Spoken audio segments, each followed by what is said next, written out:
Lectura de la epístola de San Pablo Apóstol a los Corintios. Hermanos, el que sí gloria, gloríese en el Señor, porque no es aprobado el que a sí mismo se alaba, sino aquel a quien Dios alaba. Ojalá soportaseis por un poco mi indiscreción, pero soportadme, ya que soy amante celoso de vosotros.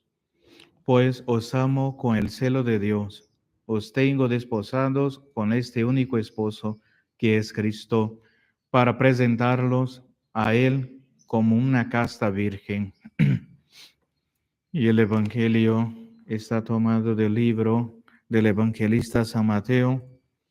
En aquel tiempo dijo Jesús a sus discípulos esta parábola: el reino de los cielos será semejante a 10 vírgenes que tomando sus lámparas salieron a recibir al esposo y a la esposa, de las cuales 5 eran necias y 5 prudentes.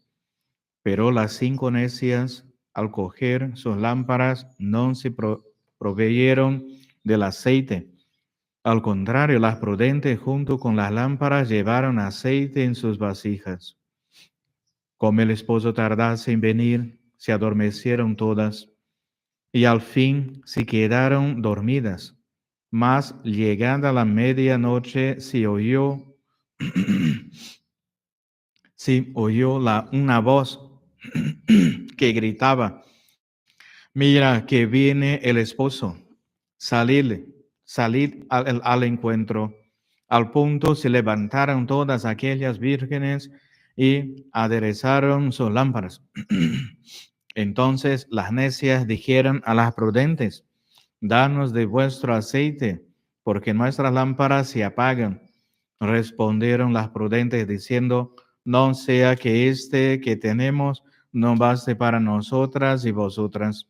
Mejor es que vayas a los que lo venden y compréis el que os falta. Mientras iban estas a comprarlo, vino el esposo, y las que estaban preparadas entraron con él a las bodas, y se cerró la puerta. Al cabo vinieron también las otras vírgenes, diciendo: Señor, Señor, ábrenos. Pero él respondió y dijo: en verdad os digo que no os conozco. Velad pues, porque no sabéis ni el día ni la hora. Dios te salve María, llena eres de gracia, el Señor es contigo.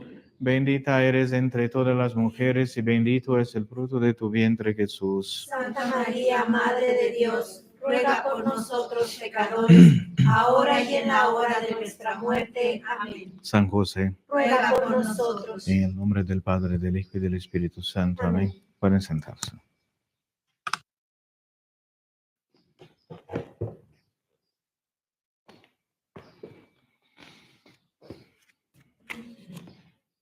Queridos católicos, hoy vamos a ver un poco de la vida de esta santa religiosa, fundadora de las monjas servitas. Año 1341. Santa Juliana fue una de las 2 glorias de la noble familia de los Falconieri, junto con su tío San Alejo, uno de los 7 santos fundadores de la orden servita, gran orden con muchísimos santos religiosos, los servitas. Su padre, Chiarissimo, y su madre, Rigardata, formaban una pareja muy devota y de gran riqueza, que costeó la construcción total de la magnífica iglesia de la Anunciata en Florencia. Entonces, eran de familia católica, ¿no? Siempre hablamos esto, ¿no? No van a existir religiosos, sacerdotes, religiosas y santos si no tenemos familias católicas. Es imposible, ¿no?, que uno tenga este deseo de ser religioso Si está en una familia mundana que no practica la religión, es imposible, ¿no? Uno no puede dar lo que no tiene, ¿no? Y tampoco uno va a amar lo que no conoce, ¿no?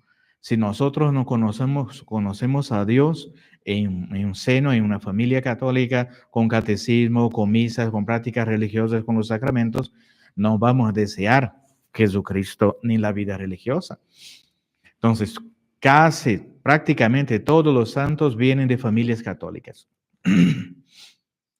Y la familia de Santa Juliana, más que católica, eran ricos. Entonces, construyeron iglesias, conventos, ¿no? El dinero empleaba para las cosas de Dios,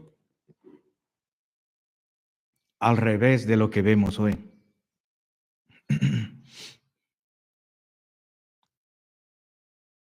Una pareja muy devota, los papás de Santa Juliana, y de gran riqueza, que costeó la construcción total de la magnífica iglesia de la Anunciata en Florencia, en Italia. Tanto él como ella habían pasado de la edad madura después de largos años de matrimonio, sin haber tenido hijos, cuando nació Juliana, en 1270. Como respuesta a la oración constante de la pareja. Entonces, ellos no podían tener hijos, pero rezaban y pedían muchísimo a Dios para tener hijos, porque era un matrimonio estéril. Cuando uno no tiene hijos, es un matrimonio estéril, ¿no? Y muchos veían como algo no bendecido por Dios. Normalmente la bendición viene acompañada de los hijos, ¿no? Entonces, después de muchísimos años en oración, pidiendo a Dios, vino Santa Juliana como respuesta a la oración constante de la pareja, ¿no? Después de la muerte de Chiarissimo, ocurrida cuando Juliana era muy pequeña, su tío Alejo compartió con Rigardata la tarea de educarla. Su tío también Alejo, San Alejo, muy santo. Juliana nunca se preocupó por las diversiones y ocupaciones que interesaban a las niñas de su edad y prefería pasar el tiempo en la iglesia o en ejercicio de devoción. Entonces, siempre desde la niñez vemos que los santos son apartados del mundo y de las diversiones mundanas. Entonces, ella ya prefería estar rezando en las iglesias, en oración, en meditación, en el retiro, ¿no? Que con los otros niños. Su madre solía decirle que si descuidaba la aguja y la rueca, le sería difícil encontrar marido. Pero aquella amenaza no provocaba ningún temor en Juliana. Y al descubrir que su familia estaba en tratos con otras para arreglarle un matrimonio de conveniencia, llamó a solas a su tío y a su madre y les anunció su decisión inflexible de consagrarse a Dios y renunciar al mundo. Por entonces solo tenía 15 años de edad. Entonces la querían casar, un matrimonio forzado, ¿no? Normalmente era así antes, ¿no? Hoy también sí pasa un poco, pero las familias se arreglaban, ¿no? Conocían a un muchacho o una muchacha, ¿no? Esta es una persona buena, es de familia, tiene condiciones para casar y ahí arreglamos el matrimonio, ¿no? Pero ella se enteró de eso y cuando tenía 15 años ya dice, yo soy consagrada, no me voy a casar.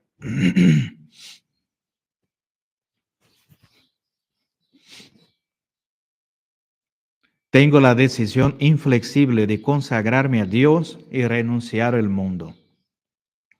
Por entonces solo tenía 15 años de edad.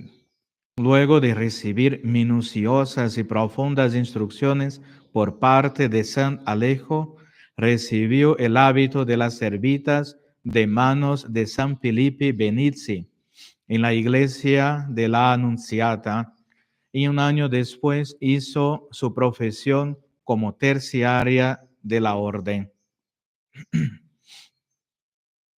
Al parecer, el ritual empleado en aquella ocasión fue idéntico al que se utilizaba para recibir la profesión de un monje servita. Juliana continuó en su casa y Rigardata, su madre, que en un principio se había opuesto a la profesión de su hija, acabó por ponerse bajo su dirección. Juliana tenía 34 años cuando perdió a su madre en 1304 y entonces abandonó su casa para trasladarse a otra, donde llevó una vida comunitaria con otras varias mujeres que se dedicaban a la plegaria y las obras de misericordia.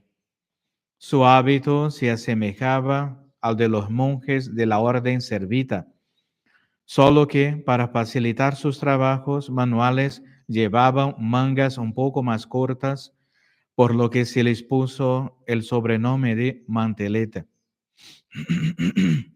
un término que posteriormente se aplicó a las terciarias en general. Luego de reiteradas negativas y a causa de los juegos de sus compañeras, Juliana aceptó desempeñar el puesto de superiora y redactó un código de reglamentos que fue confirmado oficialmente por el Papa Martín V, 120 años más tarde. De la misma manera como la Orden de las Servitas de María se adjudica a San Felipe Benice, porque fue él quien redactó su constitución. También se venera a Santa Juliana como fundadora de todos los sectores parareligiosas de la Orden Servita, a pesar de que no fue ella la primera en figurar a sus filas. Sus contemporáneos y las monjas que tuvieron el privilegio de ser conducidas por ella dan testimonio de que su celo, su caridad y sus austeridades eran extraordinarias. Todos los que tuvieron alguna relación con ella gozaron de su afectuosa bondad. Nunca dejó escapar una oportunidad de ayudar a otros, sobre todo cuando se trataba de reconciliar a los enemigos, rescatar a los pecadores y aliviar a los enfermos. Sus mortificaciones llegaron a afectar gravemente su salud y hacia el fin de su existencia sufrió mucho a causa de los trastornos gástricos. Había adquirido la costumbre de comulgar 3 veces a la semana y le causó una pena muy honda dejar de hacerlo durante su última enfermedad, porque sus frecuentes vómitos le impedían recibir el sacramento. Juliana murió en 1341 a los 61 años de edad y fue canonizada en 1737. En la ocasión de datos para la canonización de Santa Juliana, se hace referencia al hecho milagroso con que la Sagrada Eucaristía la consoló en sus últimos momentos. Asimismo, en memoria de aquel acontecimiento, las monjas de la orden llevan en la parte superior izquierda de su hábito, sobre el pecho, la figura de una hostia circundada por rayos.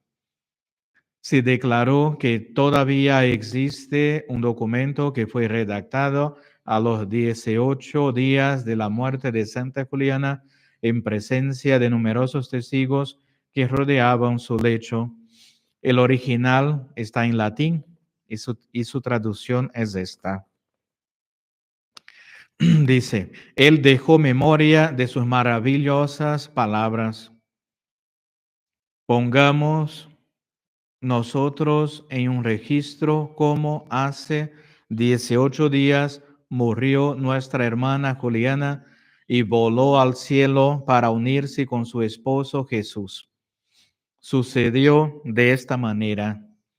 Tenía más de 70 años de edad y su estómago se había debilitado a tal extremo a causa de las penitencias que se imponía voluntariamente, a causa de los ayunos, las cadenas, los cinchos de acero, a causa de las disciplinas, las vigilias, las mortificaciones y abstinencias, que no podía ingerir ni retener ningún alimento.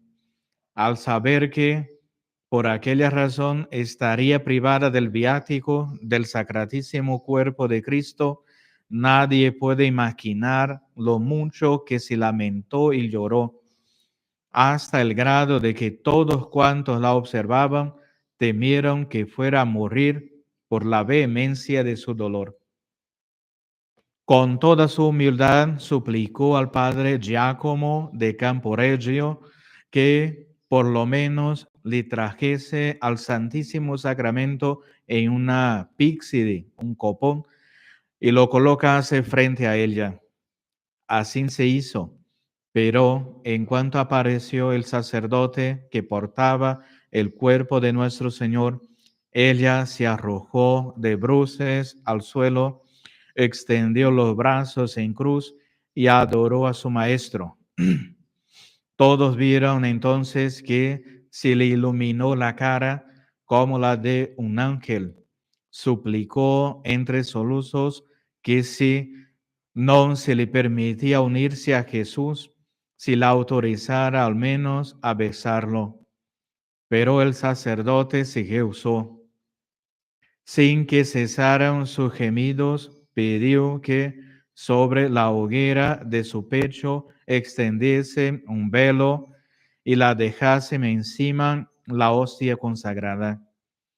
Esta gracia le fue otorgada, pero entonces, oh prodigio maravilloso, la hostia que acababa de tocar el sitio bajo, el cual latía su amante corazón, se perdió de vista y nunca más pudo ser hallada. Y en el preciso momento en que la hostia desapareció, Juliana, con una expresión de indescriptible júbilo en el rostro, como si estuviera arrobada en éxtasis, murió en el beso a su Señor para asombro y admiración de todos los que estaban presentes. Testigos, hermana Juana, hermana María, hermana Isabel y padre Giacomo y otros de la casa. La mencionada hermana Juana llegó a ser Beata Juana Soderini, quien sucedió a la fundadora en el cargo de superiora general. Lo más curioso del caso es que no se mencione en el escrito el dato de haberse encontrado sobre la carne en la parte izquierda del pecho de la santa una marca redonda con la forma de la hostia, como se comprobó después. Ninguna de las autoridades en la materia hizo mención de este prodigio antes de 1384. Fecha en que apareció un manuscrito titulado Giornale Ricordi, escrito por el monje servita Nicola Mati, que trae una frase al respecto. El monje dice textualmente al referirse a la beata Juana Soderini: ella fue la dichosa discípula que descubrió antes que la hermana Isabel o cualquier otra sobre el pecho de Santa Juliana la increíble maravilla de la figura de Cristo en la cruz grabada sobre su carne, dentro de un círculo como una hostia. Debe admitirse, sin embargo, que el padre Mati habla del prodigio como de algo que en su tiempo era bien sabido por todos. Entonces, esto que se pasa con los santos, con los que aman a Dios y que practican la caridad, ¿no? Para con el prójimo. Ella fue conocida por eso, por sus penitencias, por sus austeridades y también por su caridad y amor fraterno, ¿no? Y por ser una santa religiosa, una santa superiora de las monjas, ¿no? Y mismo que no pudo recibir a nuestro Señor Jesucristo en la Eucaristía, ¿no?